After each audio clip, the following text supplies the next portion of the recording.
Olá pessoal! Essa semana vamos falar bastante da China, que divulgou resultados abaixo das expectativas, o que explica a mudança feita pela avaliação da Fitch, e também vamos falar das petroleiras, com destaque para a fusão que foi anunciada no setor, e uma comparação entre as principais empresas também, que a gente tem que olhar um negócio aí que eu quero discutir com vocês. Já já eu falo. Meu nome é Fernando Franklin e aqui descomplicamos o mundo financeiro discutindo as informações mais relevantes no nosso resumo semanal de notícias.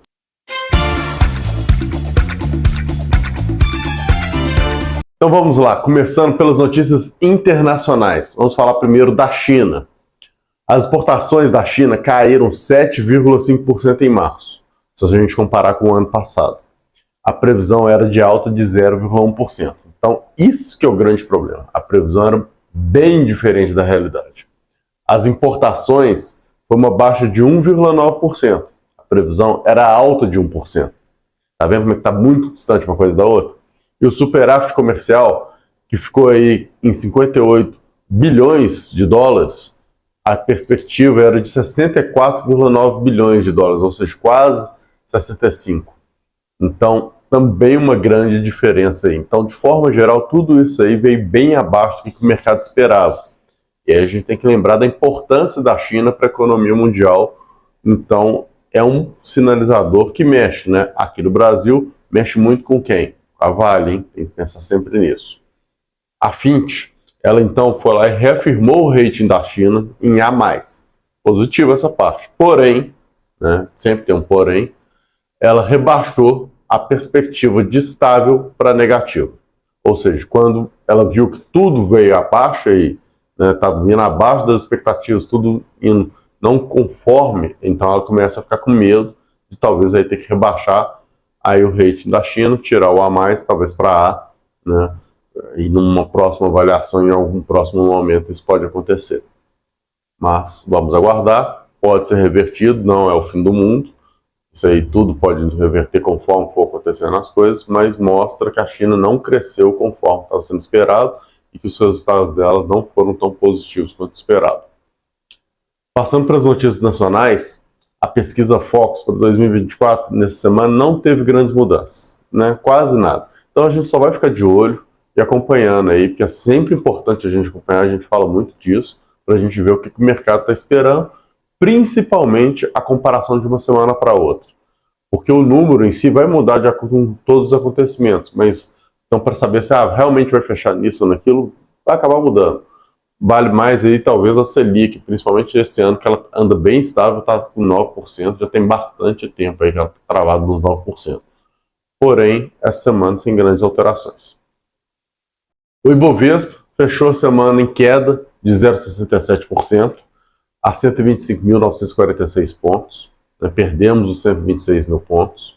A queda do ano está agora em 6,14%, então bem forte. Uma semana aí complicada, o mercado não está conseguindo reagir, está aguardando a fala do que tivemos lá dos diretores do Fed, de forma geral, principalmente, né, do Powell, mostrando aí que vai ser difícil ter os 3 cortes de juros que ele falou em dezembro, né? Então a situação não está fácil. Isso aí é um ponto importante, eu até discuti muito isso essa semana com algumas pessoas, a questão dos Estados Unidos, com o desemprego lá muito baixo, né? Então você tendo um pleno emprego, a inflação está alta e vai continuar alta. Como que ela não cresce mais? Através aí, né, de manter as taxas de juros altas. E qual que é o problema disso? Uma taxa de juros alta tem diversos impactos, especialmente na questão do crédito. E para um país que sempre esteve acostumado com juros baixos, isso pesa. Até por isso, pode ser um fator decisivo aí nas eleições americanas desse ano. Mas isso aí é papo para quem quer falar de política, a gente quer falar de mercado.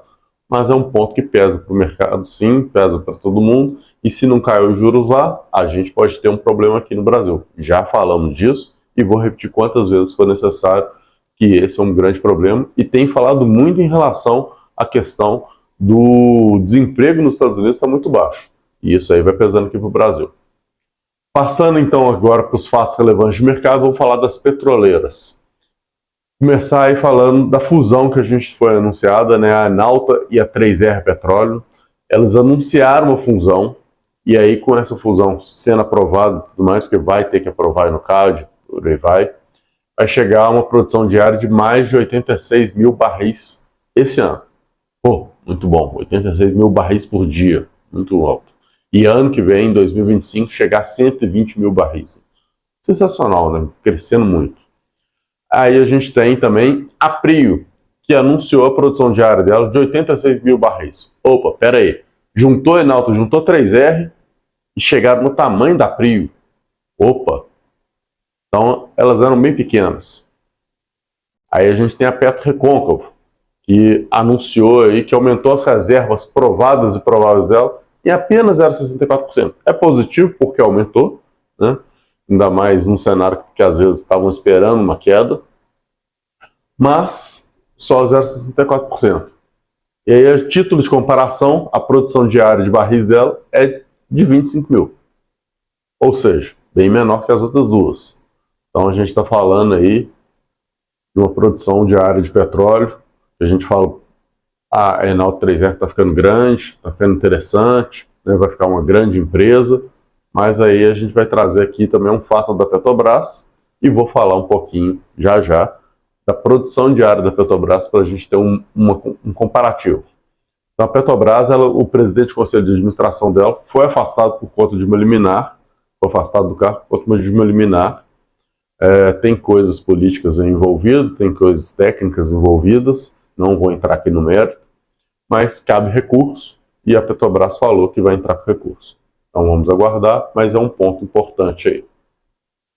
Mas entrando aí na questão dos barris de petróleo da Petrobras, vai dizer que a produção dela está em torno aí de 2,8 milhões de barris. Já teve bem mais, inclusive. Depende aí do mês, depende da produção que vai ter, etc. E ela também anunciou, encontrou aí mais fontes de petróleo aí para ser no pré-sal, né? Uma distância ainda mais profunda, mas é um ponto interessante da gente acompanhar assim. Agora, são 2,8 milhões de barris. Então, quando a gente olha Enauta, 3R, a Prio e a Petro Recôncavo somadas, não dá nada perto da Petrobras aqui no Brasil. O que é o ponto disso? O ponto mostra que a gente tem um monopólio muito grande ainda na Petrobras, e mesmo com essa fusão está longe. Eu falei que quem sabe no futuro a gente possa ter um oligopólio, para que o oligopólio seja menos pior do que o monopólio, né, em termos de mercado, para ter mais competição, porque o custo de exploração de petróleo é um custo muito alto, então você precisa ter ganhos de escala, isso é fundamental. Então, a junção é muito positiva aí para as duas empresas. Pode ser que a gente acabe tendo outras coisas. E o fato de ser tão pequeno em relação ao todo, provavelmente aí deve não ter tantos impactos e tanta dificuldade de aprovação com o CAD. Mas, obviamente, a gente tem que aguardar, ver todas as regras. Pode ter algum detalhezinho aí para a gente ver. E um ponto que a gente vai ter que ver, então, no mercado como um todo, quanto que isso vai evoluir, torcer para que isso evolua de maneira mais rápida. As empresas têm crescido, mas se a gente olha aí o PL, preço sobre lucro, dessas empresas, comparando com Petrobras, também são PLs bem mais altos, ou seja, tudo ainda, o preço está sendo muito baseado nessa perspectiva de que um dia vai dar um retorno grande, e elas têm crescido ano após ano. Então pode ser que aconteça, mas aí cada um tem que estudar, e eu obviamente estou falando de uma forma geral, não estou falando de cada uma, então cada empresa vai ter seu caso específico, é bom entender, pode ter momentos bons e momentos ruins para cada uma delas, inclusive para a Petrobras, que eu estou falando, tem um PL bem mais baixo. Então é algo que a gente tem que acompanhar, mas vale aí o ponto de que a gente realmente vive no monopólio da Petrobras, por questão do petróleo, e isso aí com certeza traz impactos, e quem sabe em algum momento a gente passa para um oligopólio, que não é muito bom, mas talvez seja uma situação um pouco melhor. É isso, e até a próxima, pessoal.